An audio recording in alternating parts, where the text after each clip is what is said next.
சமத்துவம் இருக்கக்கூடாதுன்னு சொல்கிற இடத்துல சமத்துவமும் சமூக நீதியும் இருக்கணும்னு சொல்கிற ஒரு கட்சி, ஒரு கொள்கை ஆட்சியில் இருக்கும்பொழுது அவங்க எல்லாரையும் படிக்க வைக்கிறதுக்கு எத்தனை திட்டங்கள் முடியுதோ அத்தனை திட்டங்களையும் போடுறாங்க. காலை உணவு கொடுக்குறாங்க, நான் முதல்வன் இருக்குது, தமிழ் புதல்வன் இருக்குது. இப்படி அவங்க ஒரு வரிசையாக திட்டங்கள் போட்டு எப்படியாவது படிச்சிருக்கன்றாங்க. இதை தடுப்பதற்கு அவங்க முன்ன கட்டைவரில் கேட்ட மாதிரி, கர்ணனுக்கு அம்னீஷியா கொடுத்தா மாதிரி இப்போ புதிய கல்விக் கொள்கையை ஒன்று கொண்டாந்து உங்களை படுக்கிறத தடுக்க பார்க்குறாங்க. தமிழ்நாட்டில் எப்போதுமே கல்விக்கு முக்கியத்துவம் இருந்திருக்கு. அப்பா அம்மா எவ்வளோ கஷ்டப்பட்டாலும் சாப்பாட்டுக்கு வழி இல்லைனாலும் பிள்ளைங்களை படிக்க வைக்கணும்னு நினைப்பாங்க. அது 50 வருஷமாக தமிழ்நாட்டில் தொடர்ந்து கல்விக்காக நடந்த வேலை. அது இப்போது கல்வியை நம்மக்கிட்ட இருந்து சிஸ்டமிக்காக எடுக்கிறதுக்கு ஒரு வேலை நடக்குதுன்னும் போது அதை சிஸ்டமிக்காகவே எப்படி எதிர்க்கணும், அதை சிஸ்டமிக்காக எப்படி எதிர்கொள்ளணுன்றது தான் இந்த 4 வருஷத்தில் நடந்திருக்கிறது. குறிப்பாக இந்த மேடையில் நாம் பார்த்த அந்த உயர்கல்வி இந்த வருஷம் சேர்ந்த அந்த மாணவர்களுடைய எண்ணிக்கை இருக்கு இல்லையா, அது எனக்கு ரொம்ப நெகிழ்வாக இருந்தது. அரசு இவ்வளவு திட்டங்கள் செய்கிறது எவ்வளவு நல்ல விஷயமோ அதே அளவுக்கு ரொம்ப சிறப்பான விஷயமா இவங்க எப்படியாவது படித்து நம்ம மேலே வந்துடணும்னு நினைக்கிறத நான் பார்க்குறேன். ஏன்னா கேடில் விழிசெல்வம் கல்வி ஒருவருக்கு மாடல்ல மற்றை அவைன்னு திருவள்ளுவர் சொல்லியிருக்கிறாரு. இத்தனை பேர் வாழ்க்கையை மாற்றி கொண்டிருக்கிற அரசுக்கும் முதல்வர் அவர்களுக்கும் அதிகாரிகள் அனைவருக்கும் என்னுடைய நன்றி அண்ட் வணக்கங்கள். காலை உணவு திட்டம், புதுமை பெண் திட்டம், தமிழ் புதல்வன் திட்டம், நான் முதல்வன் போன்ற திட்டங்களை எல்லாம் நம்முடைய முதலமைச்சர் அவர்கள், நம்முடைய திராவிட மாடல் அரசு இன்னைக்கு வழங்கியிருக்கின்றது. இந்த திட்டங்களை எல்லாம் யாராவது ஒரு நாள் என்னைக்காவது மாற்றி விடலாம் என்று யாராவது நினைத்தால் கூட அவங்களுடைய மனசுலையும் நிச்சயம் ஒரு பயம் வரும். அந்த பயம் இருக்கிற வரைக்கும் இந்த தமிழ்நாட்டை ஆளுகின்ற போறவர் நம்முடைய முதலமைச்சர் திரு முத்துவேல் கருணாநிதி ஸ்டாலின் தான். This event will inspire Tamil Nadu youth for excellence in education, sports and career. These 4 schemes are excellent and entire India must try to follow. First scheme, CM morning breakfast scheme. This is heart touching scheme. கல்விக்கு தடை ஏற்படுத்தலாம்னு ஒன்றியத்தில் நினைக்கிறாங்க. நம்முடைய வளர்ச்சியை பார்த்து ஒதுக்க முடியாம தடை ஏற்படுத்தக்கூடிய சிலருக்கு பயத்தை வரவழைக்கணும். நிச்சயம் நம்முடைய திட்டங்களாலும் உங்களுடைய அச்சீவ்மெண்டாலும் அது நடக்கும்.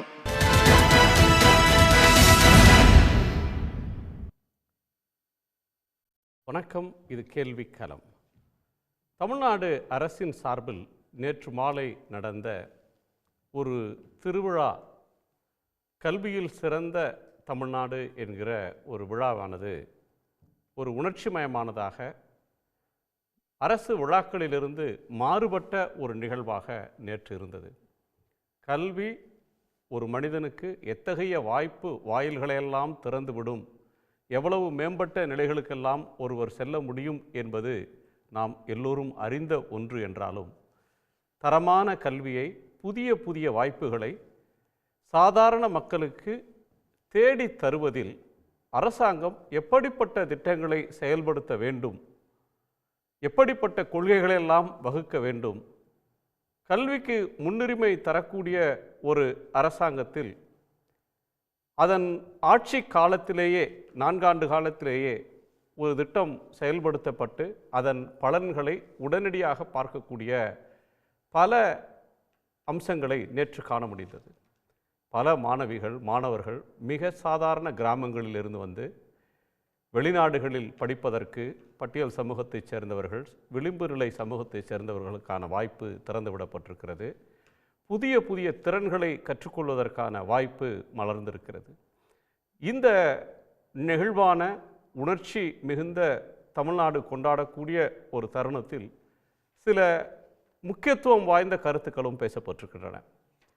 கல்வியை நம்மிடமிருந்து எடுப்பதற்கான சிஸ்டமிக் அரேஞ்ச்மெண்ட்ஸ், திட்டமிட்ட வகையில் செய்யக்கூடிய சில முயற்சிகளை டெல்லி செய்கிறது.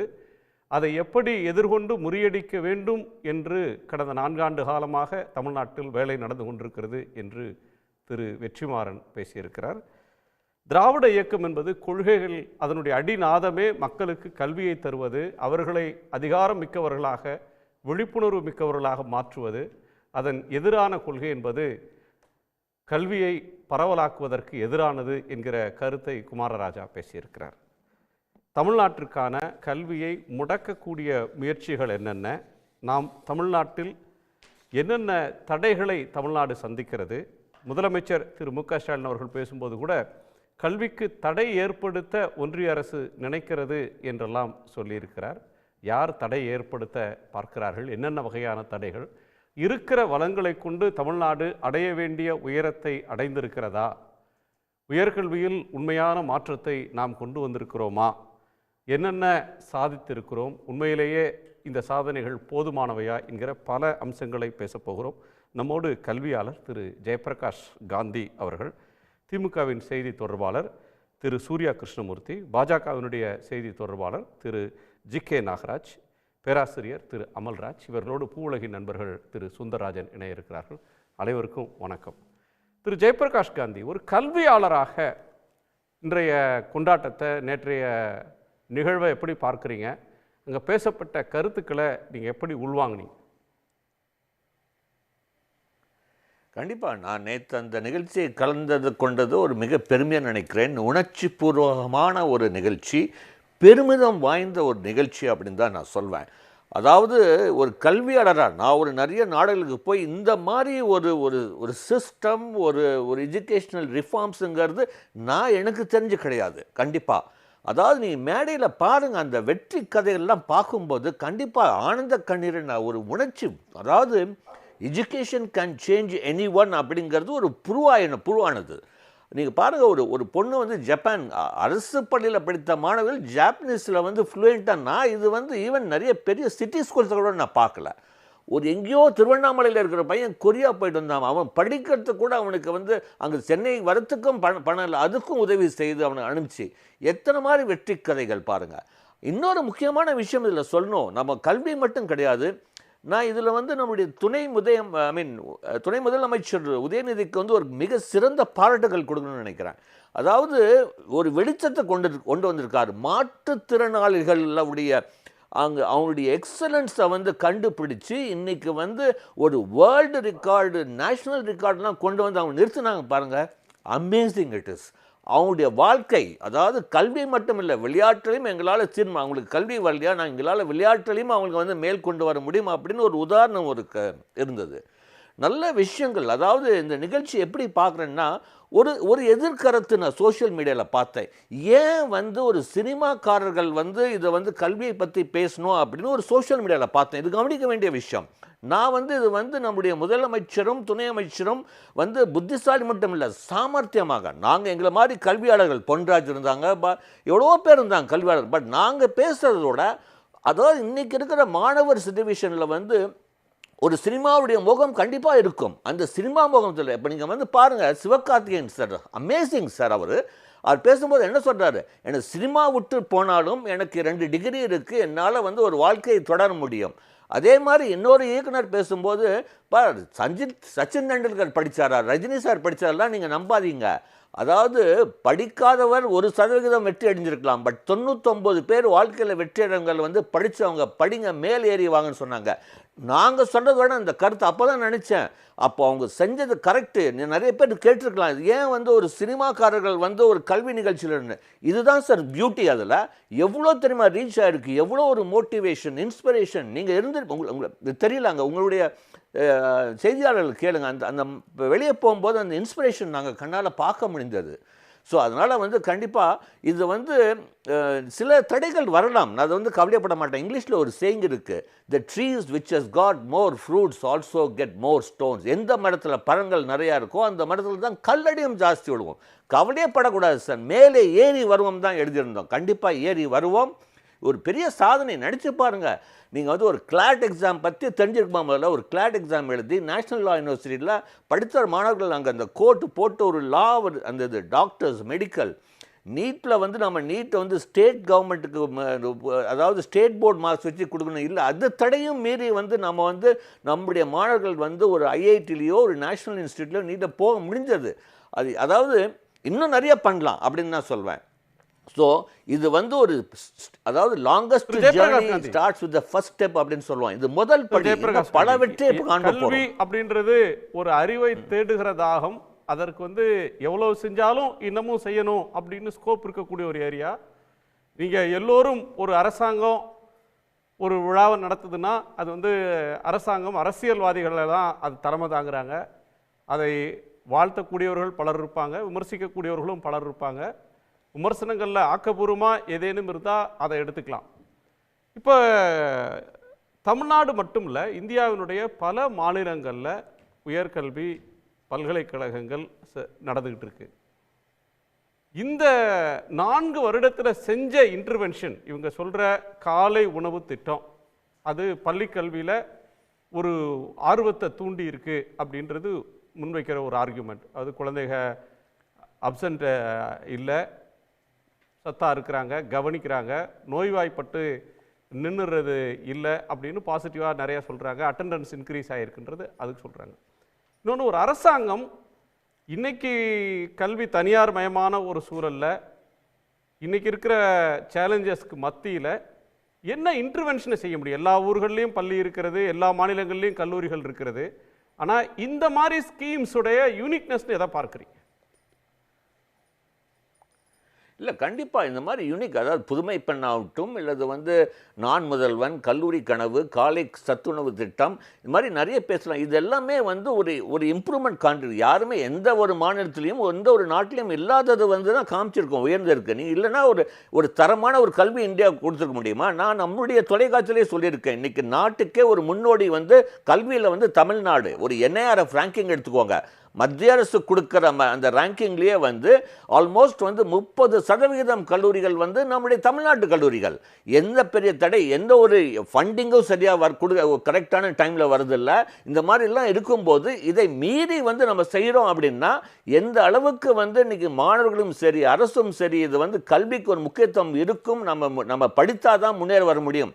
அதே தான் நம்முடைய முதலமைச்சர் என்ன சொல்கிறாரு, படி அதுதான் சொல்கிறார் அவர். அப்போ எந்த லெவலுக்கு அது வந்து கொஞ்சம் ரீச் ஆயிருக்குன்னு பாருங்கள், அதுதான் இந்த சக்தி. பட் நீங்கள் சொன்னீங்களே அந்த மாதிரி ஸ்கீம், இதுலேயும் ஒரு மகுடம், இதில் ஒரு சின்ன வேண்டுகோள் நம்முடைய முதலமைச்சருக்கு. கண்டிப்பாக இது வந்து இப்போ நான் 2 நாள் முன்னாடி நடந்த விஷயம். இது எனக்கு அன்றைக்கி நேற்று பேச்சு கிடந்தால் கண்டிப்பாக சொல்லியிருப்பார் நம்முடைய முதலமைச்சருக்கு. ஏன்னா அவருக்கு கரெக்டான விஷயம் போனால் வந்து கண்டிப்பாக செய்கிறாரு. இப்போ உதாரணத்துக்கு நேற்று ஒரு பொண்ணு சொல்கிறா, எங்கள் வீட்டில் வந்து மழை ஒழியுது அப்படின்னா, இன்றைக்கி மார்னிங் நான் ஒரு சோஷியல் மீடியாவில் பார்க்குறேன், அந்த வீடை வந்து மாற்றி கொடுக்கறதுக்கு ரெடியாக இருக்கார் நம்முடைய முதலமைச்சர். எவ்வளோ பெரிய விஷயம் அது.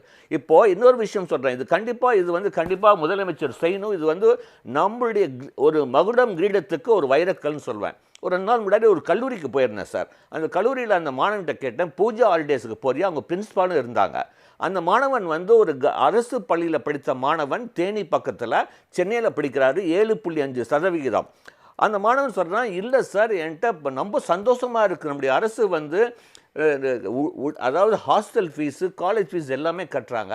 பட் நினச்சி பாருங்கள் சார், எனக்கு பூஜா ஹாலிடேஸுக்கு போக முடியல. காரணம் எங்கள் அம்மாகிட்ட பணம் இல்லை சார். நான் இங்கேருந்து தேனி போனால் அந்த பணம் இல்லை, கடன் வாங்கி போகணும் அப்படின்னு. அப்போ பிரின்ஸ்பாலும் நாங்களும் சொல்ல, நாங்கள் வேணால் கொடுக்குறோம் அப்படின்னு. வேணாம் சார், எனக்கு போனால் எங்கள் அம்மா வந்து நான் போனேன்னா கொஞ்சம் நல்லா சமைச்சு வைக்கணும் எனக்காக புதுசாக, அதுக்கு கடன் வாங்கணும், அதனால் நான் போவேணா அப்படின்னு நினச்சிட்டு இருக்காங்க.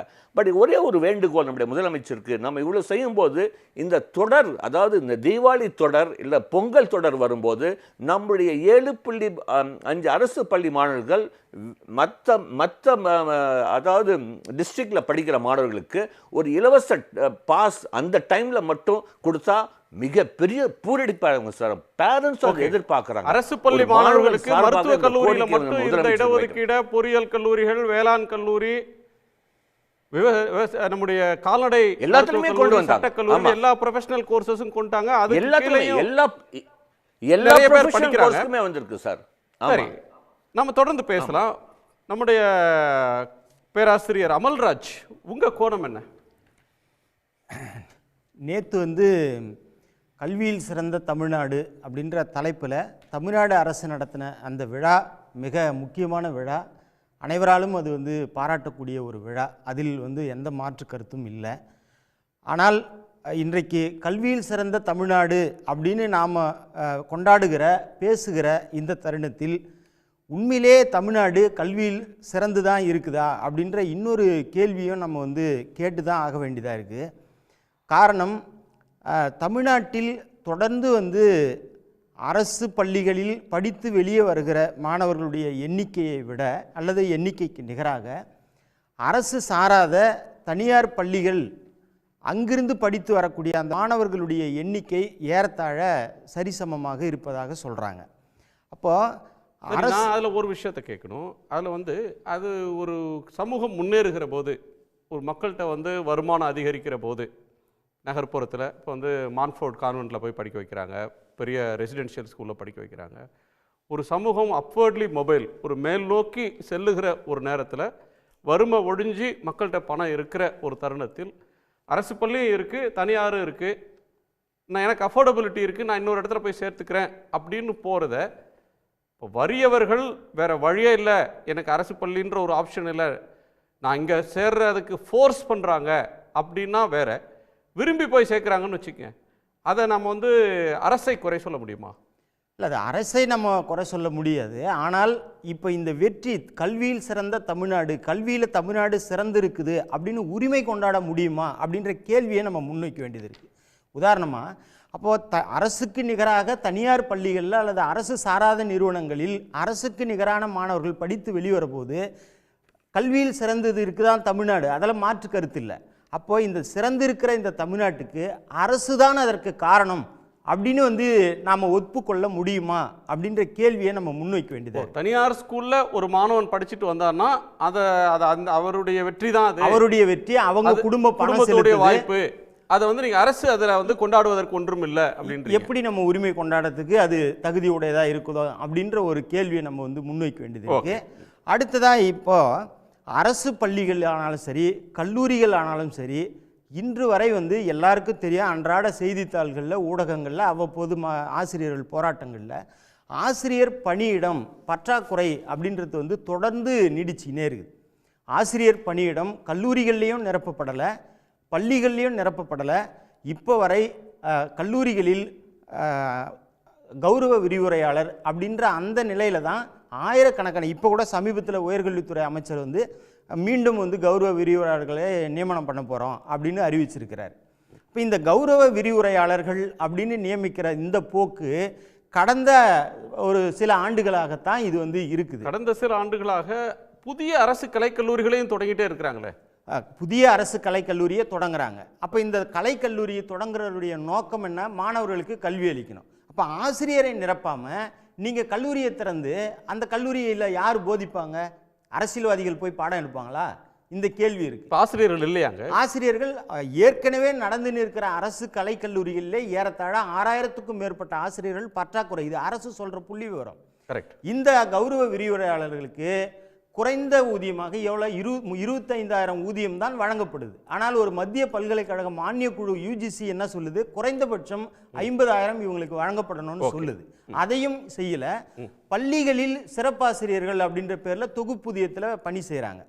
அவங்களும் பார்த்தீங்கன்னா கடந்த ஆட்சியில் 8,000 இருந்தது, இப்போ இந்த ஆண்டில் வந்து ஒரு 10,000 அந்த மாதிரி டிஆர்பில எல்லாம் போடுறாங்களே. இப்போ கொஞ்ச நாளுக்கு முன்னாடி கூட முதலமைச்சர் அறிக்கை இதெல்லாம் கொடுத்தாங்களே. அதுதான் ஒரு 4,000 பேர் வந்து இடைநிலை, அதே மாதிரி மேல்நிலை பள்ளிகளில் ஆசிரியர்களை நியமனம் பண்ணியிருக்கிறாங்க. இல்லைன்னு நம்ம மறுக்க முடியாது. ஆனால் அது போதியமானதாக இல்லை அப்படின்றது தான் சொல்ல. கல்லூரி திறக்கிற நேரத்தில் நீங்க வந்து முழு நேர விரிவுரையாளர்கள் பேராசிரியர்களை கல்லூரிகளுக்கு நியமிக்கணும், ஆசிரியர்களை அரசு பள்ளிகளுக்கு நியமிக்கணும் அப்படின்ற முக்கியமான பாயிண்ட் சொல்றீங்க. திரு சுந்தரராஜனுடைய கோணத்தை திரு சுந்தரராஜன், கல்வியில் சிறந்த தமிழ்நாடு சம்பந்தமா பேசுறோம். அதுல வெற்றிமாறன் பேசினது ஒரு முக்கியமான பாயிண்ட். திட்டமிட்ட வகையில அரசு அடுக்குகள் கொள்கைகளை முன்னிறுத்தி கல்வியை மறுக்கிற, முன்னேற்றத்தை தடுக்கிற முயற்சி நடக்குது. 4 வருஷமா அதை முறியடிக்கிற முயற்சியும் எதிர்த்தாக்குதல் மாதிரி நம்ம எதிர்கொண்டு வர்றோம் அப்படின்னு ஒரு கருத்தை முன் வச்சிருந்தாரு. பல கருத்துக்கள் பரிமாறப்பட்டன நேற்று. உங்களுடைய உணர்வும் கருத்தும்?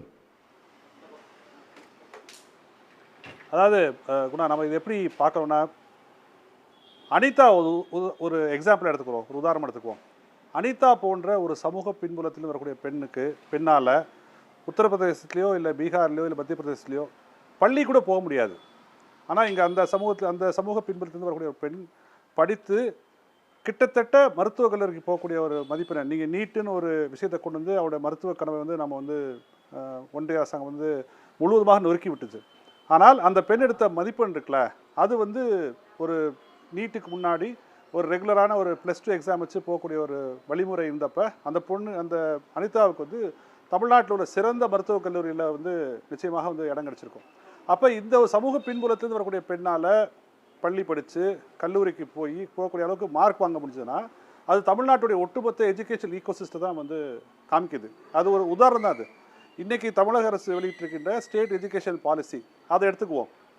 இங்கே வந்து 95 to 98% வந்து நாம் வந்து உயர்கல்விக்கான உயர்கல்வினா காலேஜ் படிப்பு இல்லை, மிடில் ஸ்கூலை முடிச்சுட்டு மேல்நிலை பள்ளிக்கோ இல்லை 10th முடிச்சுட்டு +2க்கோ 95-98% நமக்கு வந்து கிராஸ் என்ரோல்மெண்ட் ரேஷியோ வந்து இருக்குது. கல்லூரிக்கு போகும்போது 60% ஆகுது. அப்போ இது வந்து இன்றைக்கி நாம் வந்து அதில் அவர் பேசும்போது சில விஷயம் நான் பார்க்குறேன். குவாலிட்டி ஆஃப் எஜுகேஷன் பற்றி நாம் பேசுகிறோம். ஆனால் கல்வி மறுக்கப்பட்ட ஒரு சமூகத்தை அதிகமாக கொண்ட ஒரு சொசைட்டியில் ஒரு சமூகத்தில் முதல்ல பள்ளிக்கு போகணும். எங்கள் பிள்ளைங்க போய் படிக்கட்டும், நாங்கள் இம்ப்ரூவ் பண்ணிக்கிறோம். நாங்கள் காலம் செல்ல நாங்கள் வந்து இம்ப்ரூவ் பண்ணிக்கிறோம், நம்மளோட குவாலிட்டி ஆஃப் எஜுகேஷன் இம்ப்ரூவ் பண்ணிக்கிறோம். இந்த அரசாங்கம் வந்த பிறகு எண்ணும் எழுத்தும் பேசிக் லிட்ரஸி நியூமரசி அப்படி விஷயத்தை வந்து அறிவுப்படுத்திருக்காங்க. நீங்கள் ஸ்டேட் எஜுகேஷன் பாலிசி எடுத்து பார்த்தீங்கன்னா அது வந்து ஒரு 22ஆம் நூற்றாண்டை நோக்கி தமிழகத்தை எடுத்து செல்வதற்கான ஒரு பாலிசியாக இருக்கும். ஏன்னா ஏஐ பற்றி அதில் இருக்குது, ரொபாட்டிக்ஸ் பற்றி இருக்குது, கிளைமேட் சேஞ்ச் பற்றி இருக்குது. நீங்கள் நேஷனல் எஜுகேஷன் பாலிசி பார்த்தீங்கன்னா இந்தளவுக்கு விரிவாக வந்து அதில் வந்து இருக்காது. ப்ளஸ் இங்கே வந்து ஸ்கில் ட்ரைனிங் நாம் வந்து பற்றி பேசுகிறோம், இன்க்ளூசிவ்னஸ் பேசுகிறோம், லிங்குவிஸ்டிக் டைவர்சிட்டி பற்றி பேசுகிறோம்.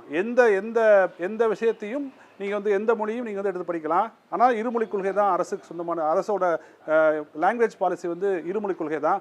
அப்போ ஒட்டுமொத்தமாக தமிழகத்தை வந்து கல்வியில் ஒரு முற்போக்கு மாநிலமாக ஒரு முன்னேறிய மாநிலமாக மாற்றுவதற்காக பல்வேறு விஷயங்கள் அரசு தொடர்ச்சியாக செஞ்சுக்கிட்டே இருக்குது.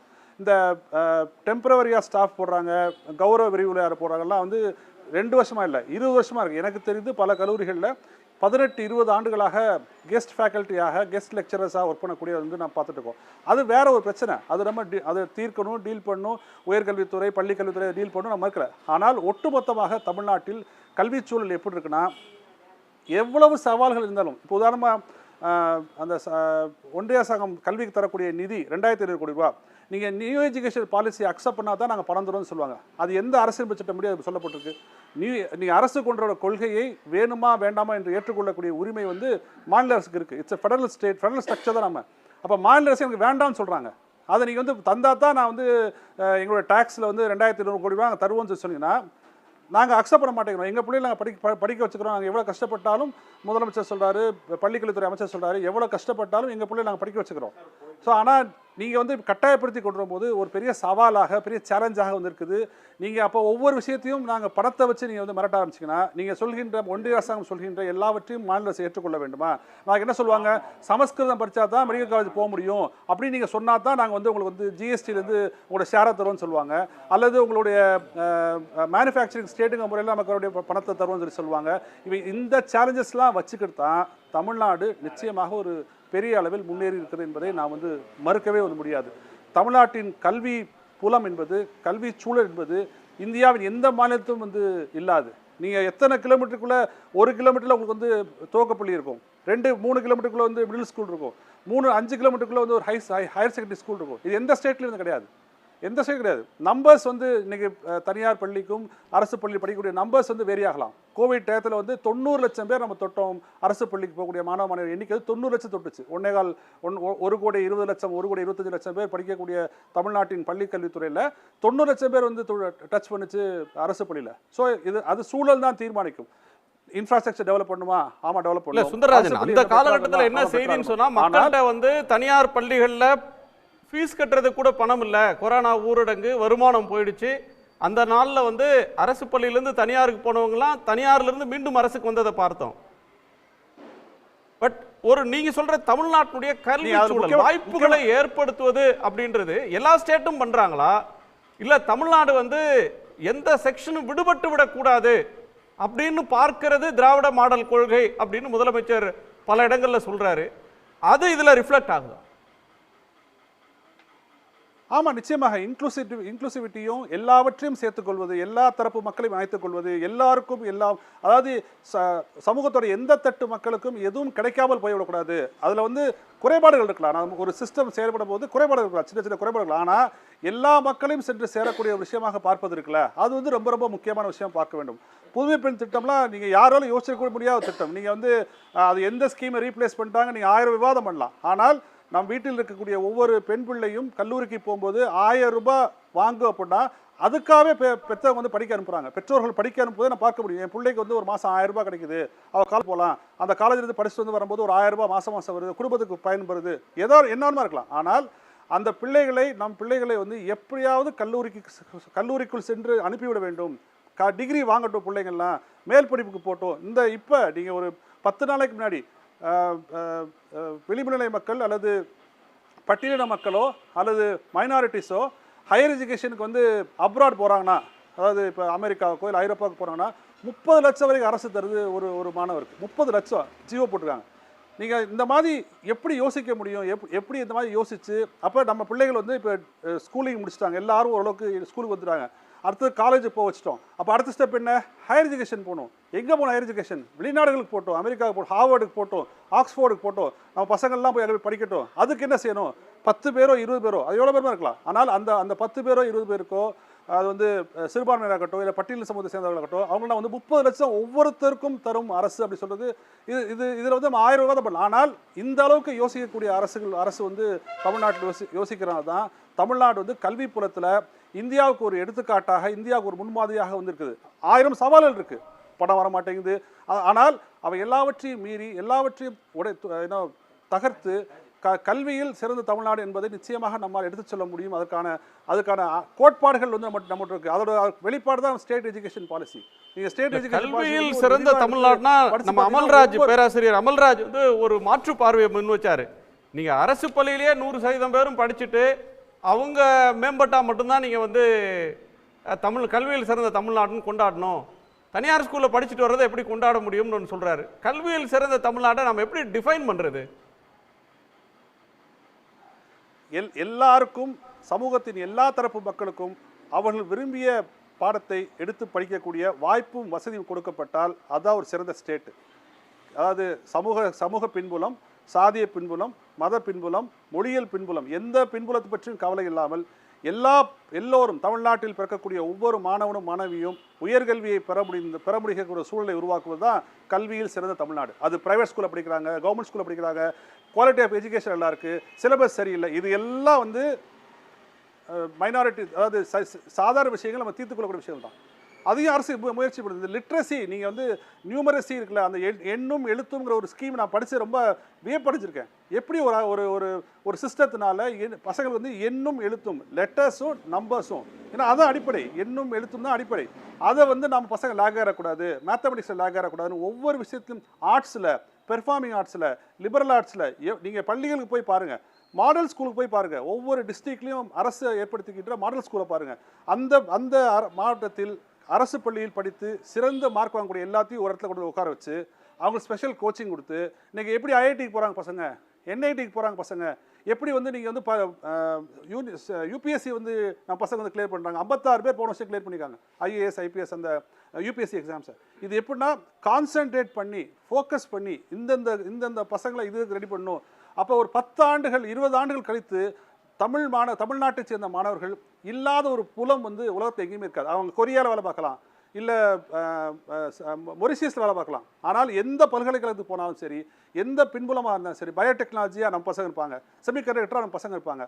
ஸோ நீங்கள் வந்து எஜுகேஷனை இம்ப்ரூவ் பண்ண நமக்கு அதுக்கேற்ற வேலைவாய்ப்புகளை, தொழிற்சாலைகளை கொண்டு வருவதற்கும் வந்து நம்ம வந்து முயற்சி எடுத்துகிட்டு இருக்கோம். இன்றைக்கி நீங்கள் சமீப காலமாக தமிழக அரசு கொண்டு வந்த தொழிற்சாலை எடுத்து பாருங்கள், எல்லாமே ஹை வேல்யூ இண்டஸ்ட்ரீஸ். அதாவது செமிகண்டக்டர் இண்டஸ்ட்ரி வந்து ஒரு நாலேஜ் பேஸ்டு இண்டஸ்ட்ரி தேவை. அப்போ அதுக்கு தமிழக அரசு ஃபோக்கஸ் பண்ணுது. ஏன்னா நம்ம அடிப்படை விஷயங்களும் கொஞ்சம் மேலே நம்ம பசங்க வந்து மேலே வந்துட்டாங்க. செமிகண்டக்டர் படிக்கிறான், எலக்ட்ரானிக்ஸ் படிக்கிறான், சிப் டிசைன் படிக்கிறான், ஏஐ படிக்கிறாங்க, ரோபோட்டிக்ஸ் படிக்கிறாங்க. அப்போ இவர்களுக்கான வேலைவாய்ப்பை வந்து அரசு வந்து வழங்குவதற்கு அதற்கேற்ற தொழிற்சாலையில் கொண்டு வருது. அப்போ இது ஒட்டுமொத்தமான ஒரு ஹோலிஸ்டிக்கான ஒரு ஈகோ சிஸ்டம். இது எஜுகேஷனை மட்டும் நம்ம வந்து நிற்கலை. அடுத்ததாக தொழில் வேலைவாய்ப்புகளை நம்ம வந்து உருவாக்க வேண்டும். அதுக்கான முயற்சியில் வந்து அரசாங்கம் எடுக்கும். ஆனால் இன்னைக்கு வந்து இந்தியாவை பொறுத்தமட்டில் தமிழ்நாட்டை போல் ஒரு கல்வி புலத்தை முக்கியமாக கருதுகின்ற ஒரு ஒரு ஒரு ஸ்டேட் வந்து இந்தியாவில் யாருமே இருக்காது. நீங்கள் 1000 சேலஞ்ச் பண்ணுங்கண்ணா, எந்த ஸ்டேட்டுக்கும் பாருங்கள், நீங்கள் அனிதாவுடைய பின்புலம் தான் ஒவ்வொரு முறையும் நான் சொல்வேன். அந்த பின்புலத்தில் வரக்கூடிய ஒரு பெண் பிள்ளை பீகார்லேயோ மத்திய பிரதேஷ்லையோ ஸ்கூலுக்கு போயிருமா? ஸ்கூலுக்கே போகாது. ஏன்னா அதுக்கு அந்த சூழலே இங்கே இருக்காது. இங்கே நான் பஸ்ஸு ஃப்ரீ, எனக்கு காலை உணவு மதிய உணவு, அதாவது அரசு இலவசமாக தருது. காலை உணவும் சரி, மதிய உணவும் சரி. பள்ளிக்கு போக சைக்கிள் தர்றாங்க, புத்தகங்கள் தர்றாங்க, ஸ்கூல் பேக் தர்றாங்க. அப்போ நீங்கள் வந்து உங்களுக்கு ஒன்றுமே இல்லை, உங்ககிட்ட ஒரு வருமானம் இல்லை குடும்பத்தில் அப்படின்னாச்சா கூட கல்வி சாலைக்கு போவதற்கு பள்ளிக்கூடத்திற்கு போகிற எந்த தடையும் தமிழ்நாட்டில் கிடையாது, எதுவுமே கிடையாது. உங்ககிட்ட ஒன்றுமே இல்லாத குடும்பம் ஒன்று இருக்குது, அப்படி இல்லை, பட் ஸ்டில் இருந்தாலும் ஒரு ஆர்குமெண்ட் வச்சுட்டா கூட உங்கள் பிள்ளைகளுக்கு கல்வியை தடுக்கக்கூடிய, கல்வியை மறுக்கக்கூடிய எந்த சிஸ்டமும் எந்த தடைகளும் தமிழ்நாட்டில் கிடையாது. கவர்மெண்ட் ஸ்கூல் இருக்குது, அரசு எல்லாத்தையும் தருது, நம்ம போய் படிக்கலாம். அதில் அந்த சிஸ்டம் டெலிவரி பண்ணால குறைபாடுகள் இருக்கும், அதெல்லாம் சரி பண்ணிக்கலாம், போக சரி பண்ணிக்கலாம். ஆனால் இந்த ஒரு இன்க்ளூசிவ் சிஸ்டம் இருக்குல்ல, அது வந்து இந்தியாவில் வரைக்கும் நீ பார்க்க முடியாது. சரி, பணக்காரர்கள் வசதி படைத்தவங்க வெளிநாட்டுக்கு போய் படிச்சுக்கிறாங்க. உயர்கல்வி நிறுவனங்களுக்கு இங்கே இருக்கக்கூடிய நிகர்நிலை பல்கலைக்கழகத்திலே லட்சக்கணக்கில் கொடுத்து படிக்கக்கூடிய வாய்ப்பு இருக்கிறவங்க இருக்கிறாங்க. உயர்கல்வி, தரமான கல்வி, வெளிநாட்டு பல்கலைக்கழகம், வேலைக்கு போவதற்கான தகுதிகளை வளர்ப்பது அப்படின்ற ஒரு விஷயங்கள் சாதாரண மனிதர்களுக்கும் கிடைக்கிறதுக்கான ஒரு இன்டர்வென்ஷன் தான் இப்போ நடக்கிறது அப்படின்ற வகையில் நம்ம அதை புரிஞ்சுக்கலாம். திரு ஜி.கே. நாகராஜ் அவர்களுடைய கோணத்துக்கு திரு ஜி.கே. நாகராஜ். அனைவருக்கும் வணக்கம். வணக்கம். கல்வியில் சிறந்த தமிழ்நாடு அப்படின்னு 1920 பாரதியார் சொல்லிட்டார். நண்பர் அமல்ராஜ் மிகச்சரியாக சொன்னார். தனியார் பங்களிப்பு குறித்து மிக அருமையாக குறிப்பிட்டார்.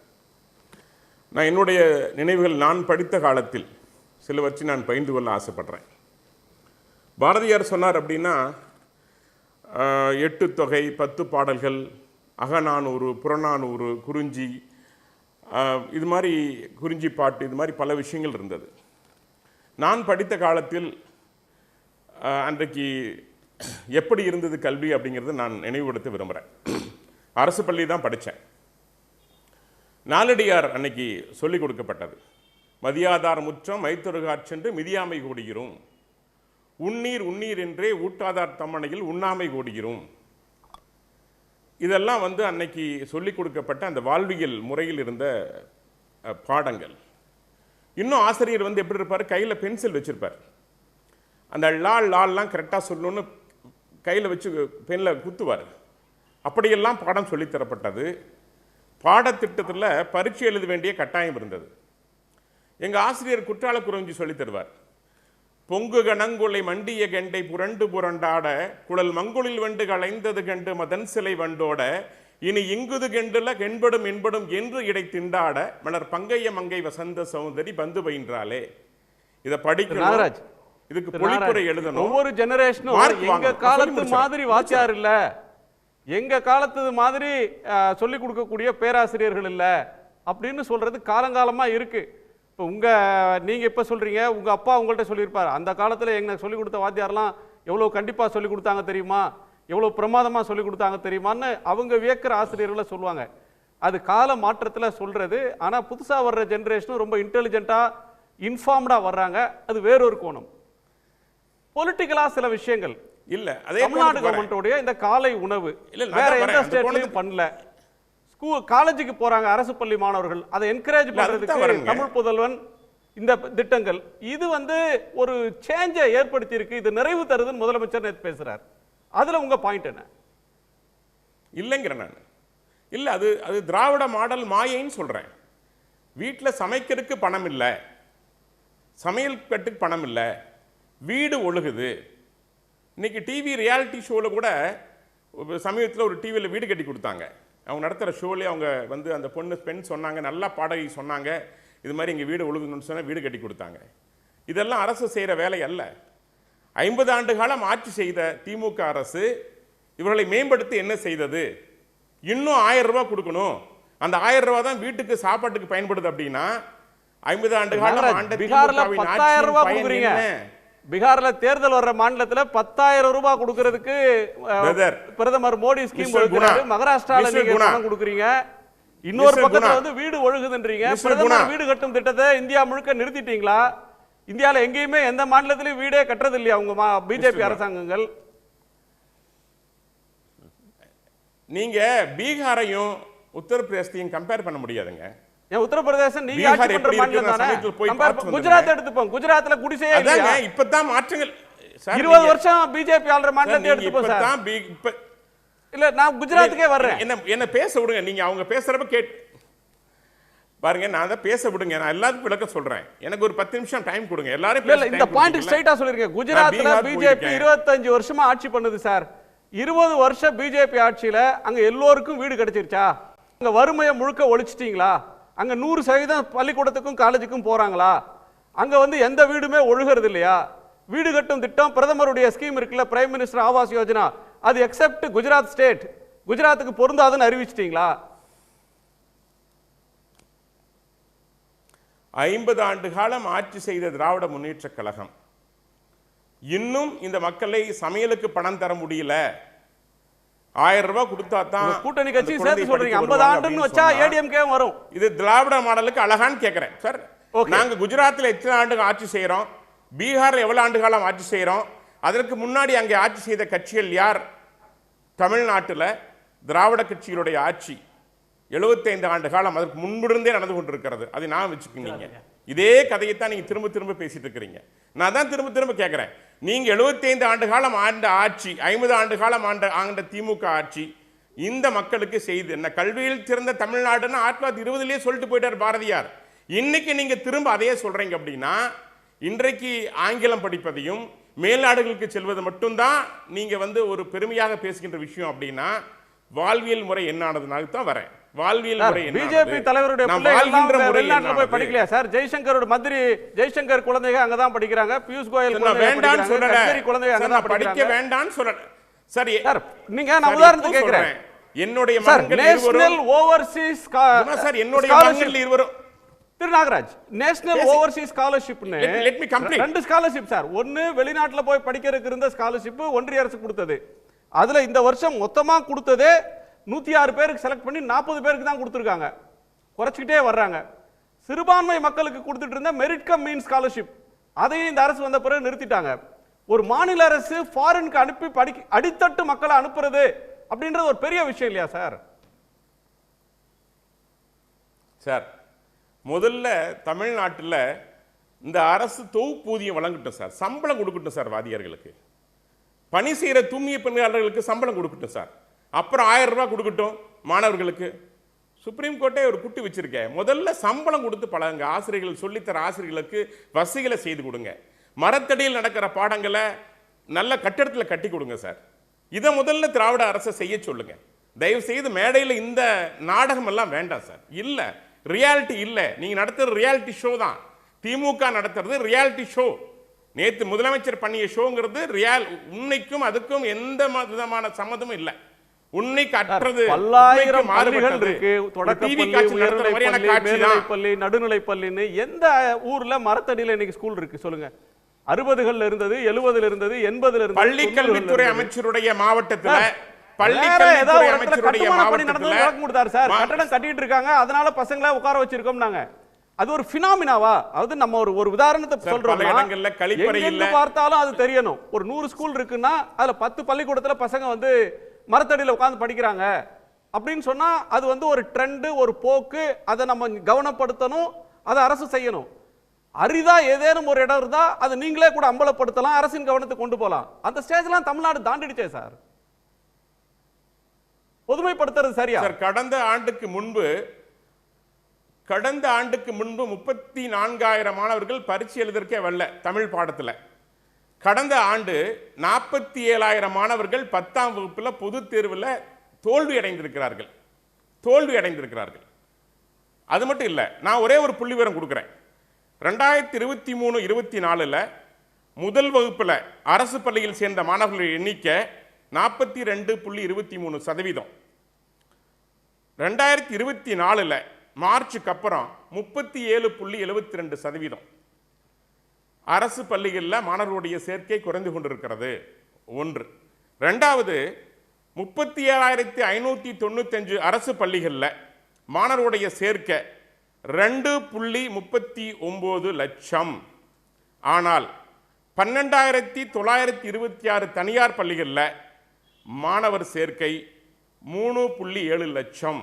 அதாவது ஏறக்குறைய 1 லட்சம் பேர் 12,000 பள்ளிகள் அதிகமாக இருக்கிறாங்க.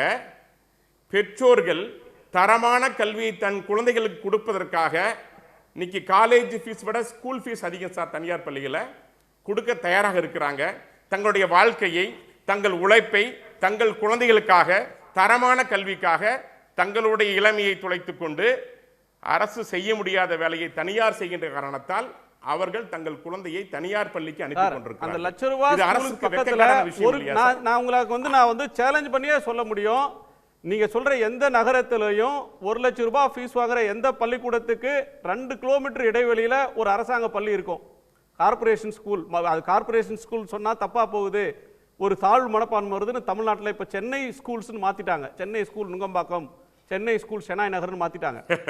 ஆமா சார், காலனி கூட நீங்க சொல்றதுல பேரை மாத்துறது இல்ல. அரசு பள்ளி இருக்கு, இல்ல சார், அரசாங்க பள்ளிகள் இருக்கு. அது வேணாம்னு ஒரு இடத்துக்கு போறதுன்றது ஒரு ஆஸ்பிரேஷன். பேரை மாத்துறதுல பயன் இல்ல மிஸ்டர். அவங்க தான் சார் அண்ணா யூனிவர்சிட்டில வேணும்னு வராங்க. மாத்துறதுல பயன் இல்ல சார். உயர்கல்வி வருகிற போது பேருக்கு பெருமை கொடுங்க. அரசு பள்ளினா சார், அரசு பள்ளினா தரமா சொல்லுங்க சார்.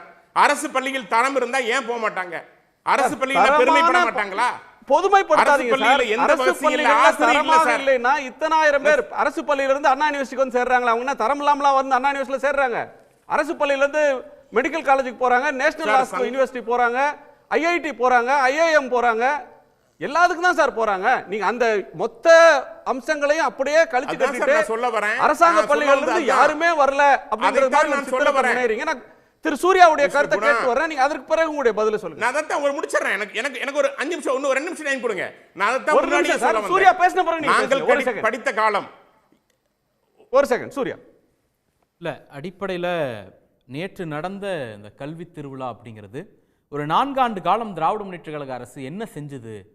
கல்விக்கு ஒன்றுமே செய்யலை, எல்லாவற்றையும் அதல பாதாளத்துக்கு தள்ளிடுச்சு, எந்த புதிய முன்னெடுப்பும் இல்லை, எல்லாம் சீரழிஞ்சு போயிடுச்சு அப்படின்னு ராஜ்பவனில் தமிழ்நாடு அரசு பணத்தில் சம்பளம் வாங்கிட்டு இருக்கக்கூடிய ஆளுநர் RN ரவியில் தொடங்கி எதிர்க்கட்சித் தலைவர் எடப்பாடி பழனிசாமி தமிழ்நாட்டினுடைய கல்விச் சூழலை எப்படியாவது கெடுத்து குட்டிச்சவர் ஆக்கிடணும் அப்படிங்கிறதுக்காக திட்டம் போட்டு செயல்படக்கூடிய ஒன்றிய பிஜேபியினுடைய தமிழ்நாடு ஏஜென்ட்டுகளான தமிழ்நாடு பிஜேபி, இன்னும் பிற லெட்டர் பேட் கட்சிகள், நோட்டாவோட போட்டி போடக்கூடியவர்கள், டெபாசிட்டோட சண்டை போடுறவங்க, இவங்க எல்லாரும் 4 ஆண்டுகளில் சொன்னாங்கல்ல ஒண்ணுமில்லை அப்படின்னுட்டு, அதை அத்தனைக்கும் பதிலடியாக என்னவெல்லாம் செஞ்சிருக்கோம் பாருங்க.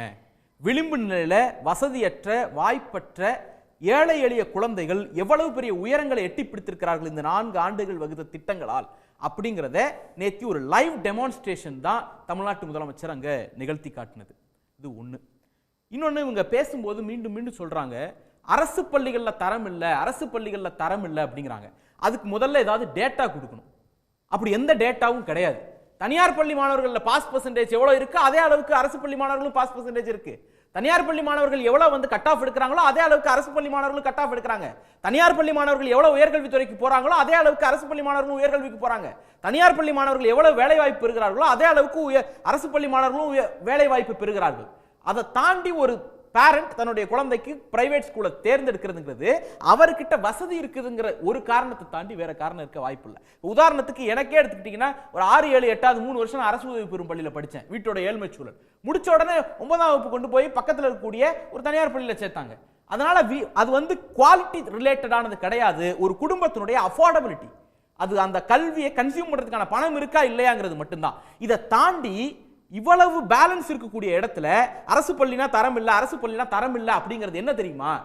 சாப்பாட்டுக்கு வழி இல்லாம, அடுத்த வேலை வாழ்க்கை குறித்த கனவுக்கு அடிப்படை வருமானம் இல்லாத வறுமையில உழல்ற குழந்தைகள் இருக்குல்ல, எப்படியாவது படிச்சு முன்னேறினான்னு அரசு பள்ளிக்கு வந்துச்சுன்னா அங்க குவாலிட்டி இல்ல, தரமற்ற கல்வியை நீ கன்சியூம் பண்ற, உனக்கு கொடுக்கிற கல்வியில தரம் இல்லைங்கிற ஒரு இமேஜை பில்டப் பண்ணி அந்த குழந்தை மீது நடத்தக்கூடிய உளவியல் தீவிரவாதம், அந்த குழந்தையை கல்வியை விட்டு வெளியேற்றத்துக்கான சதி, என் மாநிலத்துல இப்படி இல்ல, ஒரு ஏழை குழந்தை இல்ல சார், அவங்க சொல்றது வந்து அரசாங்க பள்ளிகள்ல நல்ல ஆசிரியர்களை நியமிங்க, டிஆர்பி மூலமாக ஆசிரியர்கள் எடுங்க, தொகுப்பூதியத்துக்கு எடுக்காதீங்க, அரசு பள்ளிகளை நல்ல சம்பளம் கொடுங்க, நல்ல கல்வியை கற்றுக் கொடுங்க, இப்படித்தானே சொல்றாங்க. அப்படியே வருவோம். தாக்குதல் நடத்துறாங்கன்னு எப்படி சொல்ல முடியும்? அப்படிதான் புரிஞ்சுக்க வேண்டியிருக்கு. டேட்டாவோட அவங்க சொன்னாங்கன்னா அது வந்து நியாயம்னு நம்ம புரிஞ்சுக்கலாம், மேம்படுத்துறது குறித்து யோசிக்கலாம். நாம பேசுறது பூரா ஈக்குவலண்டா இருக்கும் பொழுது, நான் தான் சொன்னேன்ல, இதுவும் அதுவும் சரியா தான் இருக்கு அப்படிங்கும் போது தரமில்லைன்னு குற்றம் சாட்டுவதுங்கிறது அந்த குழந்தைகளை கல்வியை விட்டு வெளியேற்றுறதுக்கான சதிதான், வேற ஒண்ணும் கிடையாது. ஏன்னா அவர்கள் ஆளக்கூடிய மாநிலங்கள்ல, பிஜேபி ஆளக்கூடிய மாநிலங்கள்ல இந்த மாதிரி வரிய பின்புலத்திலிருந்து ஒரு குழந்தை பள்ளிக்கூடத்தை நோக்கி வரது கிடையாது.